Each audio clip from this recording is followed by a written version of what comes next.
But there were a lot of unexpected things that we didn't anticipate. And a lot of that has to do with the fact that these graph databases are amazing because there's virtually no penalty for doing joins. Welcome to the Conversations on AppliedAI podcast, where Justin Grammens and the team at Emerging Technologies North talk with experts in the fields of artificial intelligence and deep learning. In each episode, we cut through the hype and dive into how these technologies are being applied to real-world problems today. We hope that you find this episode educational and applicable to your industry, and connect with us to learn more about our organization at AppliedAI.mn. Enjoy. All right. Welcome, everyone. I want to thank Dan McCreary here today, our guest, our first Applied AI podcast. And Dan and I have known each other for many, many years. Both sort of been working in the local Twin Cities tech community and coming at it from different angles, obviously, but all, sort of under the same sort of common vibe. And I appreciate Dan taking his time here and sort of sharing his experiences with regards to artificial intelligence. Dan, if you wanted to sort of start, maybe talk about your background, sort of what you're doing these days, and maybe sort of how you got to this point. Happy to. So right now I'm working within Optum. Optum is a division of United Health Group. We do a lot of the IT division. United Health Group is a very large company, almost 335,000 employees and 32,000 IT employees. And I work in a very small area called the Advanced Technology Collaborative. And UHG is a very distributed group. It's not like Amazon or Apple that has very centralized control. It's very distributed.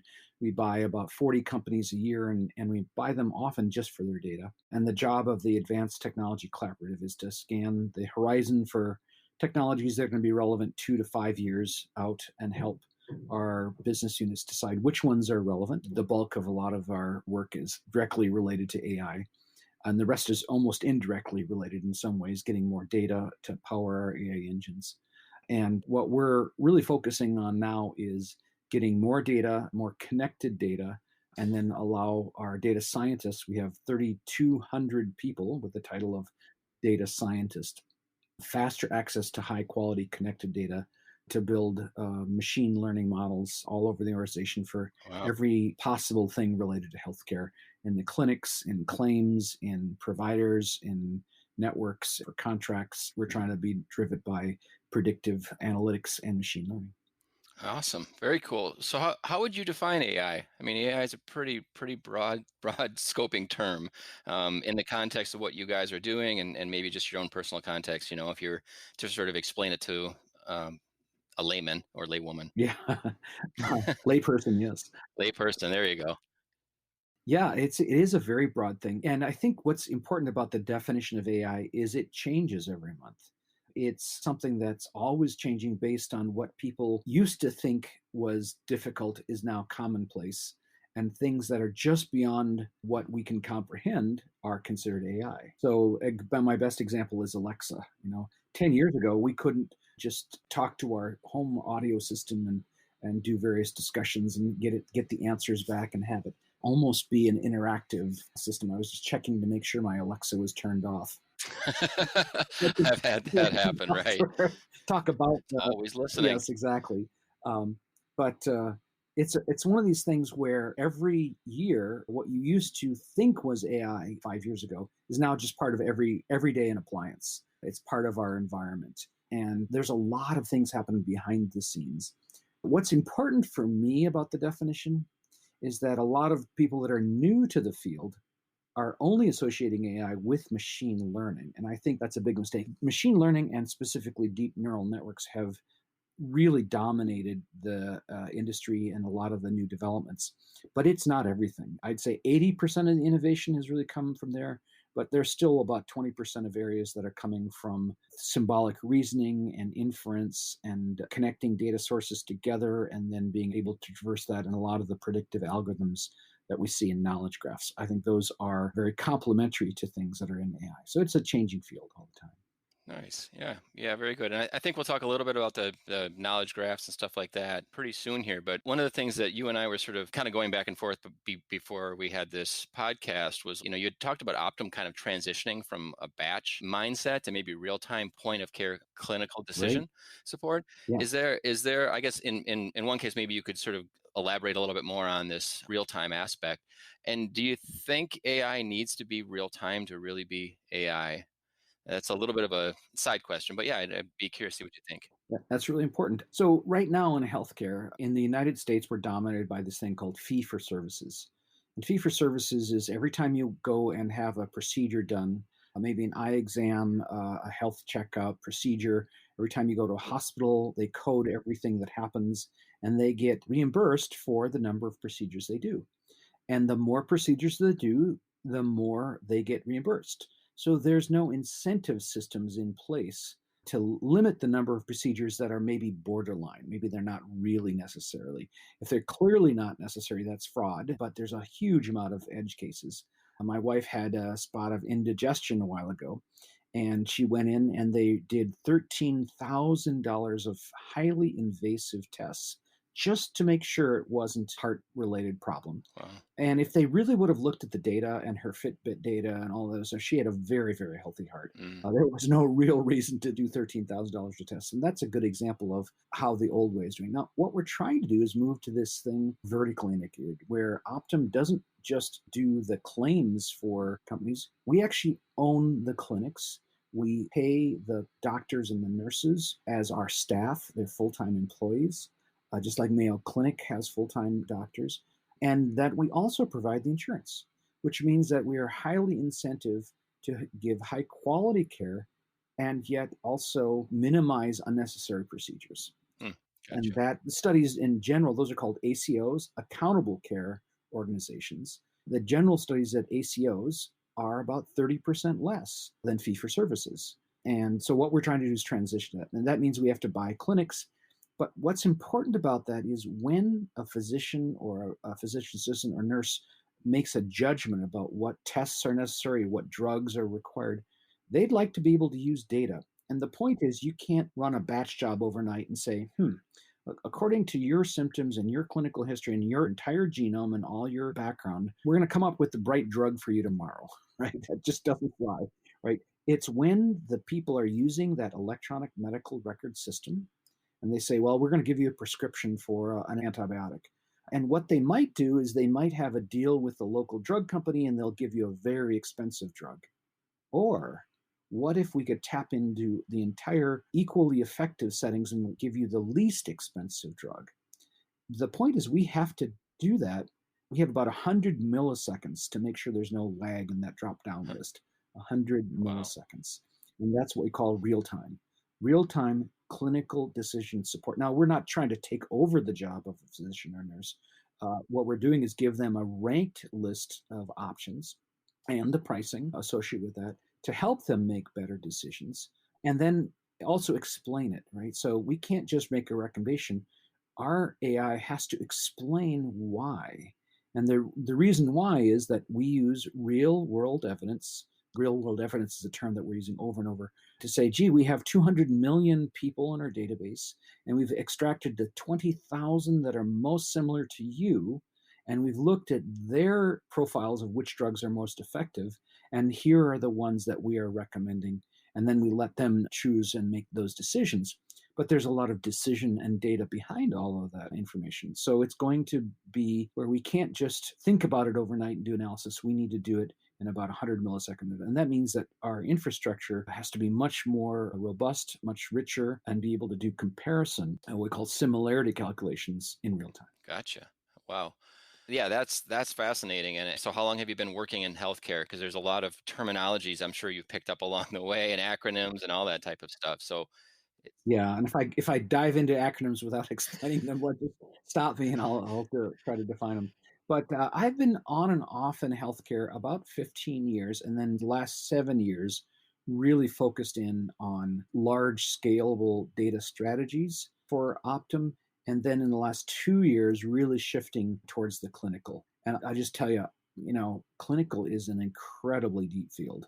Oh, so many complicated terminologies and medical systems and things, and it just takes a long time to come up to speed. But it's something that I'm really lucky that I can work with a lot of people within Optum that are, have to have 20 years experience building clinical decision support systems. And the role of AI and natural language processing is just going to be incredible as far as helping our clinics and our physicians make really good data-driven recommendations in the future.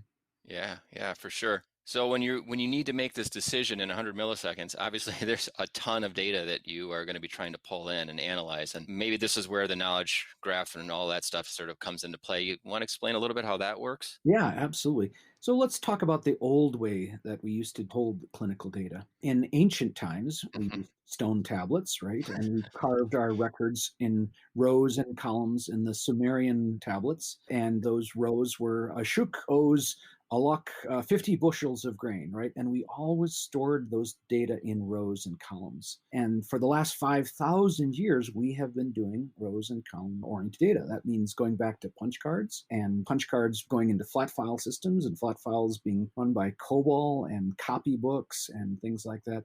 And then somebody said, hey, what if we actually created these IDs in these columns and matched them together whenever we run a query and come up with a new idea? And that had this idea of a join, where every time we do a query, we compare all of the data sets and all of those tables and tried to figure it out. And every time we did the query. But that worked as long as you had a few tens or hundreds of thousands of records. Once you start to get the millions of records, joining data gets really expensive. And what's odd about clinical systems is that there's so many relationships between you and your conditions, your allergies, your drugs, your symptoms, your prescriptions, your providers. Just the list of relationships goes on and on and on. And what happened is people have found that they just couldn't bring up that data quickly enough by doing joins. So around 2010, the people at Neo4j built the first what's called index-free adjacency graph system. And they start out very small and modestly in a Java jar file. You just load it into your thing, and it would use memory pointers to hop through relationships. The fastest operations that computers can do are pointer hops. And those systems were wonderful, but they had this unfortunate problem that once you had more pointers that would fit in your RAM, the systems would kind of fall over and die in their query performance. Sure, sure. So it Because it was all wasn't loaded in memory at that right, time, right. right? Those pointers had to be loaded in memory. If they weren't in memory, then you'd swap out to disk and your query performance would just drop to the floor. So they worked really well in a lot of pilots and just failed when we tried to get the hundreds of millions of patients in there. But about 2 years ago, this company called TigerGraph really started to develop distributed graphs. And they were the first company that really completely cleaned the slate, started from scratch, and built a distributed graph systems. And they're not the only ones in the market, but they're the ones that have the most robust security models. And in healthcare, we need very, very robust access control lists. So we've been really going towards these distributed graph systems. And what's interesting is everything we've learned in the Hadoop world. Uh, If you ever did Hadoop stuff, they had this thing called map and reduce. hmm. The map is where you go and grab all the data that's necessary on all the distributed nodes. You do the calculations on all those nodes, and then you reduce the results and collect them all together. And now what TigerGraph and other companies are doing is they're building that map reduce into distributed graph. So if I say, show me, you have a 200 million patients, show me the 10,000 that have this condition, each of them will go through their distributed graphs, grab the subset, and then bring it back really quickly. And that's how we'll be able to run these reports. And such incredible. The name for that is called HTAP, hybrid transaction and analytical processing, Hmm. because we're getting the speed of the traditional analytics, but we're doing it with in-memory pointers in a distributed and scalable way. As we add more patients, as we buy more companies, we just add nodes to the clusters, and we don't have to redesign our systems from scratch. So that's really been a big transformation for us at scale, is going with distributed knowledge graphs. Neat. Very, very cool. Yeah, I think some of Google's early stuff was MapReduce. I mean, in fact, I think there were some of the pioneers in that space. Is that Absolutely. Yeah. And just to give Google all the credit that they deserve, they also were the first to really do knowledge graphs at scale. In 2012, they wrote a paper called Things Not Strings, where they were allowing you to search the semantic meaning, because you might type in a keyword, that keyword is looked up in a graph, it looks all of its aliases and synonyms and all this other stuff, and it finds all the documents related to the thing you're looking for, not just a keyword match. And they showed that those graphs scale back in 2012. So this year we are 8 years later, and most companies have not yet integrated those technologies into their production systems. But Google really proved that these things not only are flexible, great at storing knowledge, but also scale. And I think that's really one of the things that we have to give credit to Google. Also say that every social networking company in the world, LinkedIn and Facebook, also are all driven by graph databases. And then Amazon now also having a very strong component of graph, their product graph. Every time you do a search on Amazon, they're looking for similar members that have similar purchases in the past, and they're recommending things.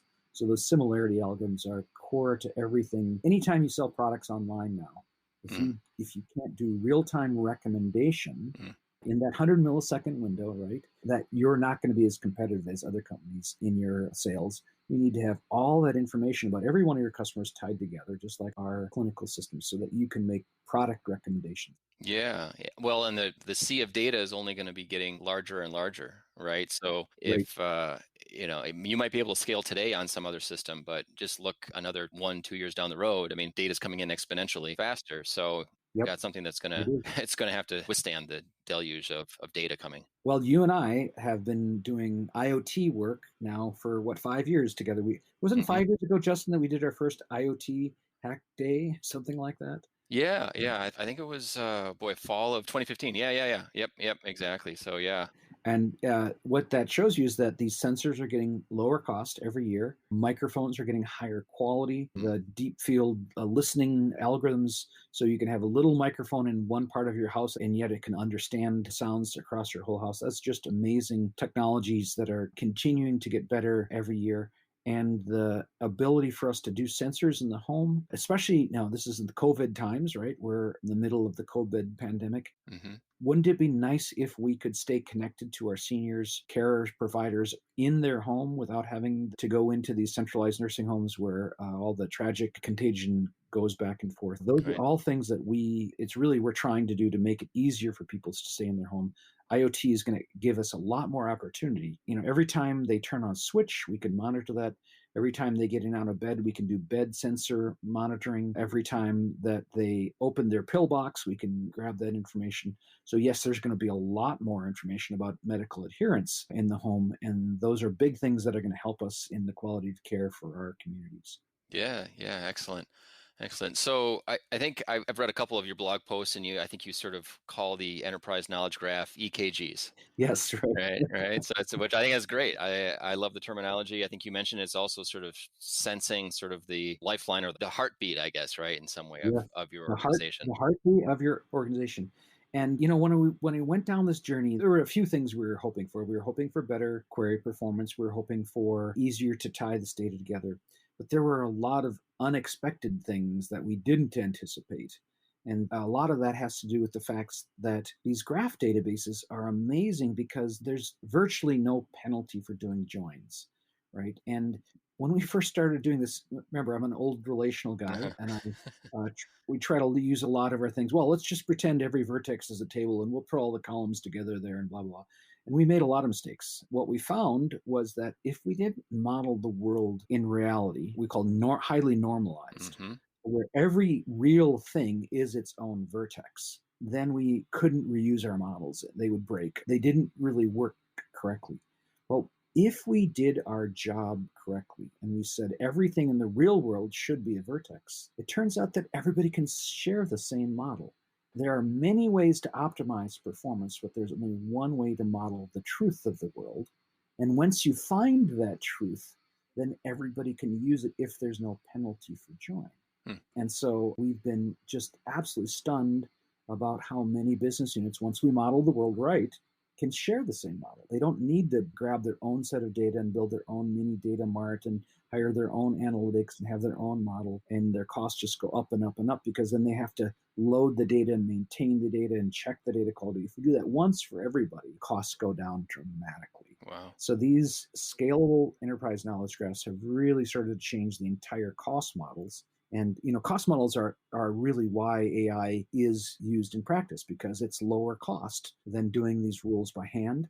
It's lower cost than the old manual way.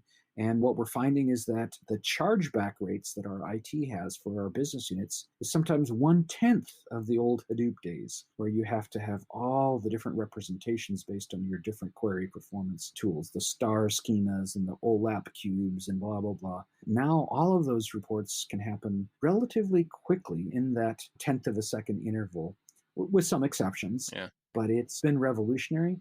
And what it's going to happen is it's going to start to slowly have Darwin's law apply to relational. The costs are just too high. And so a lot of organizations that are still there are many organizations that are still building new relational systems, and they are going to be very high cost. As these scalable graphs come out, it's going to really change the dynamic, and it's going to do it by lower cost of operational systems. What are some examples where you would not want to go graph, I guess? Do you have any of those offhand, or are you just kind of like graph all the time? No. No, Graph yeah. if you look at my history, I did a lot of work with this thing called NoSQL, right? But we wrote this book called Making Sense of NoSQL, my wife, Anne, and I. And it came up with 6 architectural patterns. Relational is the most common. 95% of transactions, at least in Minnesota, are still being done on relational. And then analytical, these OLAP cubes, where we have the pre-built aggregates, the star schemas, and huge fact tables. And then the 4 NoSQL, which are key value store, column family store, graph, and document. And what we find is that graph is really good for a lot of things, and it's really bad for certain things, like a blob store. If you have images, you're never going to want to store your images in a graph. Now, you store the URL to those images, Sure, so that you can integrate those things and do machine learning on them and tie the list of objects you extract from the images in. But in graph, RAM is precious, right? It's very precious, because if you have a big image sitting there in memory, it's going to swap out 10,000 links that you need to do your queries. Mm-hmm. So we really, really keep our RAM, try to load our graph directly in RAM. So any big blobs, any big documents are kind of forbidden in the graph storage. The other thing is documents, right? Documents are unique in that they have lots of words in them, and those words have meaning, and they have structure. You have words inside of titles. Those words are more important than words in other parts. And when you do a search, you look at relevancy. How relevant is this keyword to the whole thing? The structure of where the words in the document appear are so important. And so we don't actually use graphs for doing document ranking. Mm-hmm. We only use it for things that really are about fast queries and interactive things and analytics. And we also use it to power our machine learning. We do a quick extract, get the data into our models, do the training, find out the insights, and pour that data back into the knowledge graph. So it has really become a central hub for a lot of these things, but there's a lot of use cases that are forbidden, and some of the analytical things where you pre-calculated sums and totals, once again, it's not going to replace a Cognos or an OLAP cube or things like that. Those have other use cases that those are custom to. Excellent. Yeah, good. Yeah, everyone sort of wants to hop on the new hotness, right? The new bandwagon, and I feel that way in some ways with blockchain. I'm by no means a blockchain expert, but over the past couple of years, blockchain's been used for everything, and it's like, no, you don't understand. It's actually not meant to store a whole bunch of data in the blocks. That's right. That is a really good example. There is an expression in the graph community called graphs are everywhere. So if you look at the real world, there's a lot of things, and those things have relationships. Mm. So anytime people come to us and say, gee, we think we could model this in graph, that's great. Blockchain is really odd because it got so much press. But if you actually look at how to qualify a business project for blockchain, you say, if you have groups of people that need to work together, and if they won't trust their own internal computer systems, and if they need a distributed ledger, and if they want that auditability, and if there's about 7 different ands, right, only then would you ever pick blockchain. So there's so funny stories about business units that come into the ATC and say, gee, we have this problem, and we thought blockchain would be really useful. No, not even close. But graph is often a good fit for those things. Sure. Blockchain is a really good example story of a very hot technology that unfortunately had a very, very narrow set of use cases. Less than 1% of the use cases that come across my desk are blockchain related. And it only has to do right now with when we're trying to build consensus about transactions between organizations. Sure. And those organizations also have to agree on the standards. on how to represent those things. And that standardization process only often takes 3, 4, 5 years sometimes. So the ROI for blockchain projects still may be there, but none of our business units want to invest in something where they don't know if they can see the result until 5 years. That's Yeah. probably not a great thing. So I'd say it is still a great technology for certain things, but we have to narrow down our use cases. So blockchain is a good extreme. Graph is the other end of the spectrum, where there are just so many projects that could be using graph for knowledge management today that aren't, but within the constraints. There's certain things we don't use. So is that part of your role, I guess, is educating people on Absolutely. graph or Yep. or just all sorts of technologies? Yeah, all sorts of technologies is Okay. really, so I consider myself a solution architect. A solution architect is a role where the business unit comes to a solution architect and says, we have these problems, and we'd like to work with you to figure out what is a good match. And so we go through and we gather the requirements. There's always many requirements that come in, but say we have 1,000 requirements come in, we might distill it down to 20 what are called architecturally significant requirements. For example, if somebody says, well, the system has to be up 5 nines. Well, then a single relational database is never going to work because you have to have replication and you have to be able to upgrade the software without ever shutting it down. You have to have rolling upgrades into cluster. So we know that if you have super high availability, that all these NoSQL technologies are going to be a much better match. So we go through and look for those requirements, and we match it to the right, not just database and data structure, but the entire stack of tools these days. Gotcha. I think you mentioned you've been doing a lot of stuff with NLP, I guess. Is that one of your sort of your current passions? Right, it is. And I don't know if you've played with any of these tools, Justin, lately that are all built around the BERT architecture, the transformer-based systems. But it is just amazing to see, just in the last 6 months, the amount of development that's happening. I think if you ask me about, where is Skynet going to evolve from today, it's going to be built around a lot of the tools that people are trying to do to understand language. And many of the tools that we have developed in NLP, are now spreading across the industry in other areas. One of my best examples is these things called embeddings, word embeddings, right? So there's some fantastic demonstrations out there now where you take all of Wikipedia, you load it into an AI model, so it's unsupervised learning. You don't have to have a training set with this is this word labeled and this type and stuff. You just load the things in, and they start to, quote, understand the meaning of these concepts. And you can do things like, is a baby older than a grandparent? And they will answer it, right? They're starting to have understanding of all these concepts and how they're related to each other. Have you played with the Talk to Transformer system yet, Justin? I did. Yeah. That was fascinating. And the thing that's neat is you don't know what you're going to get. It's different every time, right? So I put in something about, will the Internet of Things change the world? And then it just rambled on, right? It basically had a full sort of like paragraph with regards to what it did. And I'm like, okay, well, I mean, it was plausible. I was Yeah. pulling together a bunch of jargon, but it was definitely on track. And then Yes. I clicked the generate again, and it generated something that was like equally well, So I found that pretty neat.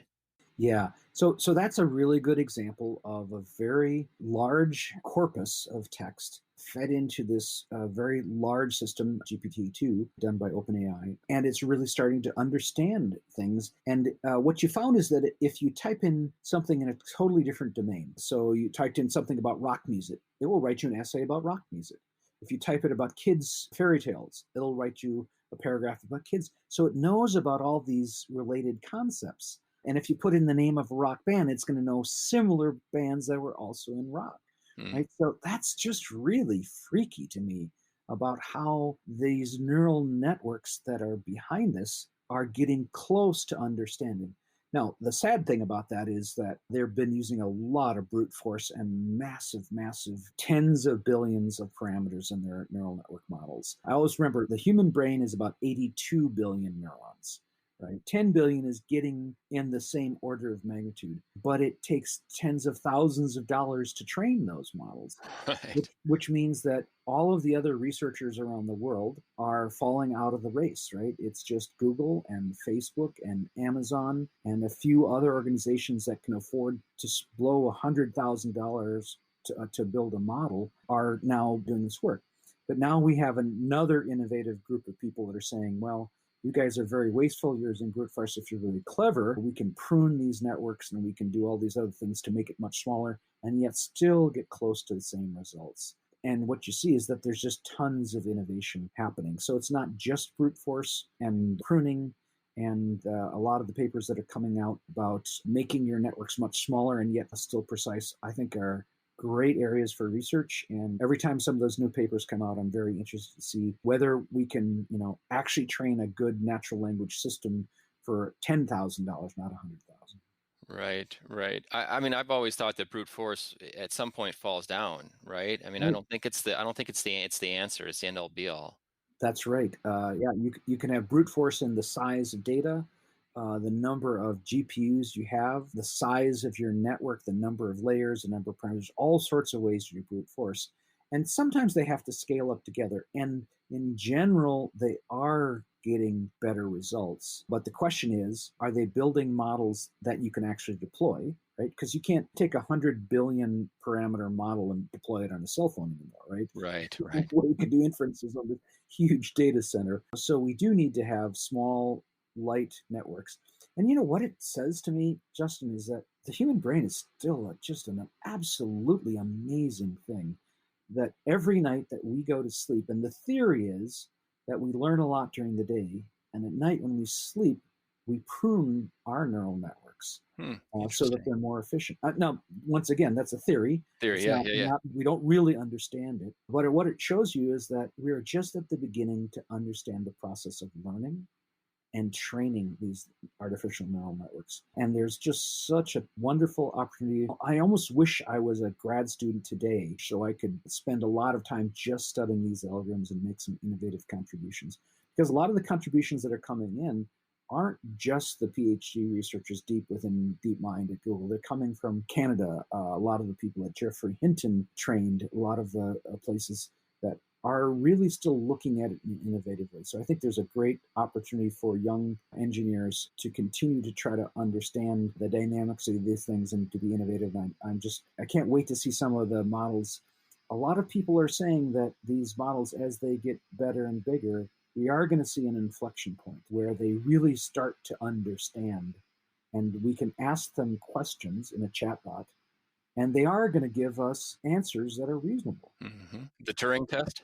Yes, the Turing test. I think we're 10 years away from being able to have these natural language processing models, plus the Turing test. But it's going to be a combination of creativity and symbolic reasoning and inference and these deep neural networks. It's not just going to be flat deep neural networks. Other technologies are going to come into play too. Sure, sure. Fascinating. You talked a little bit about sort of being a grad student these days, I guess, and I know one of the things that you are very passionate about, and you've worked very hard here in the community here, is helping youngsters learn new technology, whether it be IoT and Arduinos, programming of all various sorts and stuff like that. And I know one of your current passions is this AI racing league. Could you elaborate a little bit about? Yeah, absolutely. Well, you've been involved in that too. I think you were one of the first people to print a 3D chassis for me, Justin. So I I still did. still owe you a favor for printing that first chassis for me. Yeah, absolutely. So one of the interesting things about this AI racing is part of it's piggybacking what's called the donkey car movement. The donkey car was a car that was created by a bunch of researchers out in the Bay Area. And they asked a simple question: what's the cheapest car that we could build using an RC car and a Raspberry Pi that could take the images from a camera and drive around a track? And they started that almost 4 years ago, and it was very primitive. But it's interesting how many people were interested in that same question. So they had a small group of 4 people get together, and the next month they got together, they had 8, and then that doubled to 16. And just recently I heard that they had a group of 250 people come to a single meetup with cars, Wow. all trying to race around these tracks. So it's really taken off quite a bit, and it's now a worldwide movement. I think there's 85 leagues around the world in almost every country setting up AI racing tournaments. What's interesting about it is that it's kind of fun, right? AI is, for a lot of people, it's scary, right? When you think of AI, you think of the Terminator, the movie, the horror and the gore and the science fiction movies that prey on our uncertain views of the future, what is unknown.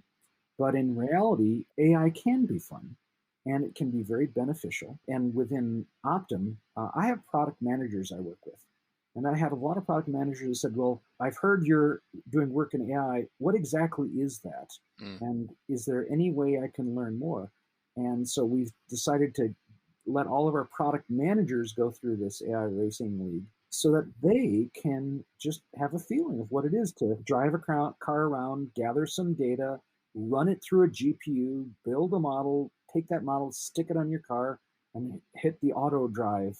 And once they do go through that life cycle, it becomes a lot less intimidating. It becomes something they understand, all the pieces and the workflows.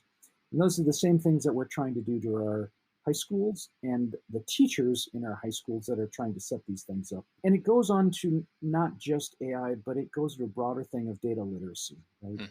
If you ask employers today, what are the most important skills, data literacy is something that always comes up. They need people that can load data into spreadsheets and do analysis and create plots and charts and do trends. Every part of a company, marketing division, research and development, their sales, sales forecasting, all of these things are now data driven. And yet we graduate students in the state of Minnesota where they can graduate from a high school and never have to use a single spreadsheet. Right? It's not part of our graduation standards. So the only people that are really doing this are teachers that take it upon themselves to develop this curriculum. And that's a huge amount of work, and they often don't have the support, the training, the background to do this. So if we care about our future jobs in Minnesota, we have to understand that these teachers aren't going to magically understand data science and data literacy and just transmit it. We as engineers in our community need to be part of that role, and we need to volunteer in these schools, help the teachers come up to speed, help the students do it. John Herkey has been doing some amazing stuff, one of the guys that you and I know in the Futurist Academy, and we all need to really take a more active role. In the Bay Area, it's different because everybody works in this every day. And so their kids are interested in it, and the teachers then get influence. Here, we have to work a little harder. We have great analytics people. We have a culture of retail here in Minnesota. We have Best Buy, we have Target. A lot of great SaaS developers came out of those things to do predictive modeling for inventory management and control and things. But are we really making this next leap to machine learning and AI? I'm worried. And I think we need to take a much more active role in helping our community come up to speed. And I think the AI Racing League is one vehicle for doing that. And there are other vehicles too that we can work on together. Justin, you've also done a lot of work with setting up things like hackathons. And I want to acknowledge all the work that you've done setting those up to get people educated, because that's really about community training, isn't it? Yeah, it is. It is. It's about getting people's, well, there's a number of different aspects to it. It's getting dirty, right? So, hey, I have this idea. Let's just dive in. It's about working together on a team, right? So it's not just a one-person show. We always have teams. Teams have to be 2 or more.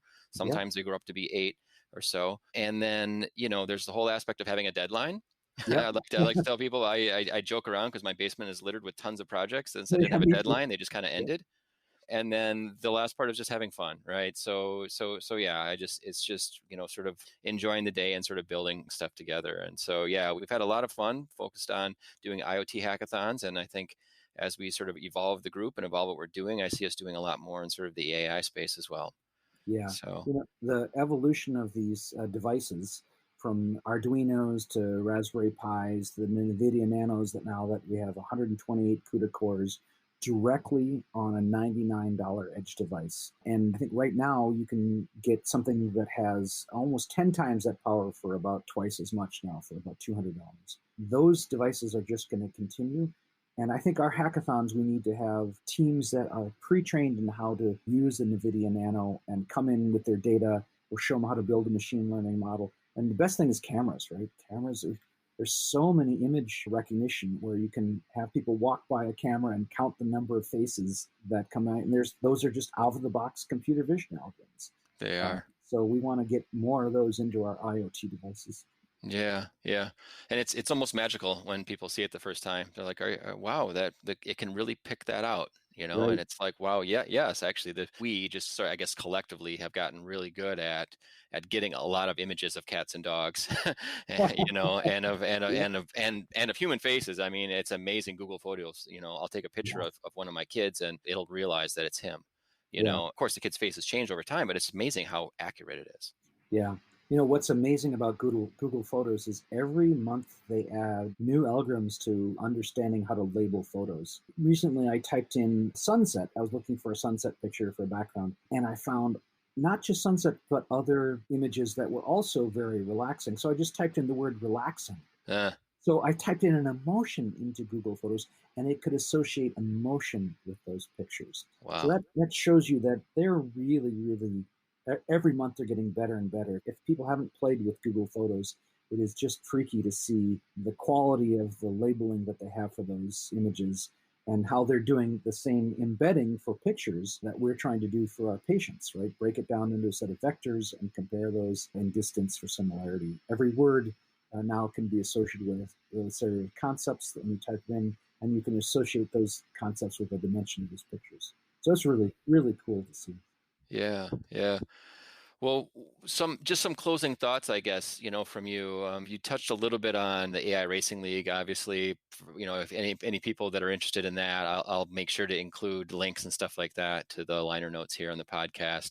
But if I'm new and I say I'm a professional, I'm getting into AI. You talked a little bit about data literacy and storytelling. What's some advice, I guess, for people that are just sort of getting into this field? Well, I think AI is really being dominated by machine learning, and machine learning is being driven by data. So the first thing I would make sure people know is that you have to have a data strategy. Knowledge graph is one part of that data strategy. But there's this thing we call the AI flywheel, which is the more data you have, the better models you can create. The better models you have, the more customers you can help. And the more customers you get, the more data you have. So those are incredible cycles, and you don't have to start with a huge amount of data. You can start small and then grow that. Our team does have access to a lot of data, but I still think there's huge innovation that can be done, and we're starting to see a lot of companies still form. So I'd say if you're going to do a startup company, have a data strategy, and then use AI and build on top of that data strategy. I think the biggest thing I'm really worried about is not just can we explain this to our fellow engineers, but can we explain this to the non-technical decision makers in our organization? We have a joke we call the HIPPO joke. HIPPO is HIPPO, stands for highest paid person's opinion. So that's often how organizations make technology decisions is they ask the CEO and they say, what do you think the impact will be of AI? And the CEO may not be an expert on AI and what's happening in the thing. So I think a lot of that we have to do is we have to arm our technologists with how to help outbuild AI strategies into our company strategies. And that means that it's not just how it works, but we have to be really good at storytelling.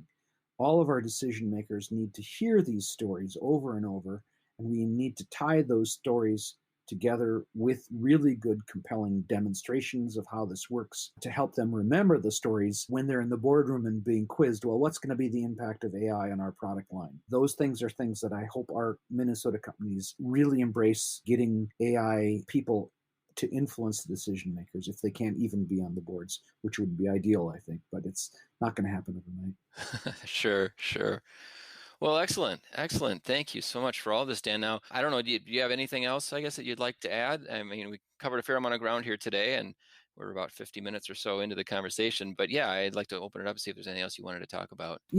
I think the biggest thing I want to work on in our community in the Twin Cities is getting more people involved in the AI community. And if the AI Racing League is one way to do that, if attending meetups, now virtual meetups with data science, if volunteering with building community projects where we can help those things out, those are all things that I hope we can work on together. And Justin, you've been one of the best leaders we've had, so I hope that you can continue your success in the applied AI group that you've had in the IoT space. And if there's anything I can do, I'm definitely like to help you do that in the future. Well, thank you, Dan. Yeah, I appreciate it. What's always driven me with a lot of these new technologies is just my own personal passion, right? So if you're not doing it for your own personal reason, like you have a good drive for it, it'll kind of fall down. And so for me, I see so much promise here with regards to artificial intelligence across. I mean, it's just endless, right? How we can apply this to so many different market segments to solve some totally crazy problems, and honestly, I've been also reading a fair amount about how AI is going to change just the future of work for all of us, Right. right? And so there's a lot of things that AI is going to replace, but you sort of touched on that storytelling piece to it, right? And even you mentioned a little bit about a physician working in collaboration with the artificial intelligence. Right. And I think we're going to have to approach, I guess, my kids as they turn into professionals, they're still 15 years away from that. But, as they come out of college and like whatnot, it's going to be a completely different landscape. And AI is going to have had a huge impact on that. And I'm not scared about it. I just want to understand it and have them understand it and have all of us, I guess, as humans understand how we can sort of harness this power and apply the best use of it going forward. Right. They say that AI is the 26th general purpose technology that has been known to humanity. The 25 before have things like the fire and wheel and electricity and stuff. And AI is the 26th. It's a very general purpose technology. It's going to touch not just one or two industries, but everything. Everything in our lives will be touched by AI. And so your leadership in this area, I think, is going to be helping us figure out where we can apply these things to companies in the Twin Cities and help us be productive and part of an ongoing thing. What I would hate to have happen is that all AI advancement is going to be happening just in the Bay Area at a small list of companies. That would be a tragedy, right? Yes. Or in Canada, where they have really good research. I'd love to see this also be part of our Minnesota landscape and make sure that all of our community works together to build companies that do this. And I'm looking forward to continue to work with you on this Applied AI podcast and other things. So let me know if I can help in any way. Excellent. Well, thanks, Dan. Amen to all of that. Let's keep Minnesota strong in this technology. I think we'll continue to be doing this podcast and continue to have great influencers like yourself and others in our awesome community here for future episodes. So Thank you again. I appreciate it, Dan. Thanks so much. You take care. You too. You've listened to another episode of the Conversations on Applied AI podcast. We hope you are eager to learn more about applying artificial intelligence and deep learning within your organization. You can visit us at AppliedAI.mn to keep up to date on our events and connect with our amazing community. Please don't hesitate to reach out to Justin at AppliedAI.mn if you are interested in participating in a future episode. Thank you for listening.